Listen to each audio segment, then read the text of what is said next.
आपको पता है स्टूडेंट्स, ब्राज़ील सिर्फ घना जंगल ही नहीं, उसके अंदर 5 ऐसे अमेजिंग तरीके का या मतलब खूबसूरत तरीके का लैंड डिवीजन भी है। वो कौन कौन सा है, चलो आज हम देखेंगे। Let's see. First one is Brazilian highland. सबसे पहला लैंड डिवीजन है ब्राज़ीलियन हाईलैंड, जिसको प्लेट्यू भी बोलते हैं। इसके अंदर लार्जेस्ट रीजन आपको देखने को मिलेगा अलग अलग एरियाज में। You find that full of mountains, hills, minerals. यहाँ पे ये जो ब्राज़ीलियन हाईलैंड है, यहाँ पे आपको बहुत ही बेहतरीन तरीके से अलग अलग हिल्स, माउंटेन्स, प्लेट्यू, प्लेन्स और मिनरल्स भी देखने को मिलेगा। Most people live in here, मतलब बहुत सारा आपको एवरेज और an average most of the population आपको यहाँ पे देखने को मिलेगा, क्योंकि लोग यहाँ पे रहते हैं। This is the heart of the Brazil where the cities and the peoples are found. Heart of the Brazil किसको कहा गया है? जहाँ पे लोग एग्जिस्टिंग हैं उसको हार्ट ऑफ द ब्राज़ील कहा है। वो कहाँ पे है आपको देखने को मिलेगा? ब्राज़ीलियन हाईलैंड्स में, जो कि प्लेट्यूज में है। Next one is the great escarpment. Great escarpment का बहुत ही इंपॉर्टेंट रोल प्ले करता है। वो कैसा role? Steep slope near the coast. Near the coast मतलब क्या है कि नदी के किनारे पे ये जो भी लेआउट पानी है वो एकदम ज़्यादा गहरी नहीं है, ये स्टीप स्लोप है। और separate plateaus form coastal land, और इसके वजह से अलग ही एक प्लेट्यू क्रिएट करता है। And think of like a wall, मतलब मान लो कि ये एक ऐसा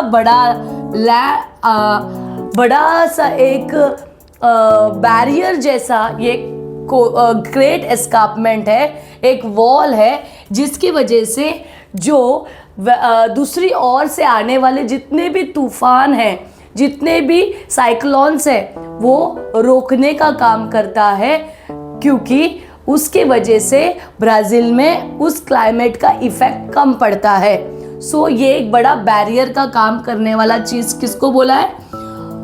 ग्रेट एस्कार्पमेंट को। ये एक वॉल है between highland and coastal area, मतलब नदी के किनारे से लेकर हाईलैंड तक का ये जो सफ़र जो था, जिसको ग्रेट एस्कार्पमेंट बोला है। तीसरा आता है कोस्टल प्लेन। कोस्टल प्लेन मतलब क्या?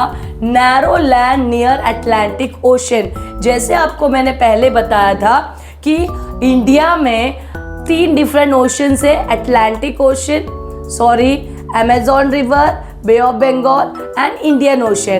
पर ब्राज़ील में सिर्फ और सिर्फ नॉर्थ से लेके ईस्ट की ओर, ईस्ट से लेके साउथ की ओर अटलांटिक ओशन ही आपको देखने को मिलेगा। So major cities and ports आपको कहाँ देखने मिलेगा? कोस्टल एरियाज में। उसके अलावा this is where connect with the world through the trade, जिसकी वजह से फ्रॉम द वाटर बॉडी से हम क्या कर सकते हैं?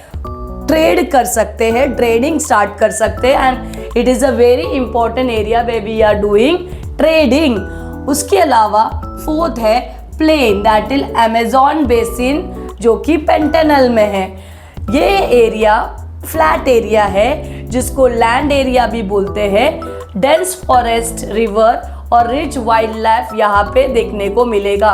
आपने अगर देखा होगा ब्राज़ीलियन आइलैंड, वो है पूरा का पूरा घना जंगल। ये इतना घना है कि यहाँ पे आए दिन फ्लड होते रहते हैं, और इनएसेसिबल भी हम बोलते हैं ब्राज़ीलियन बेसिन को।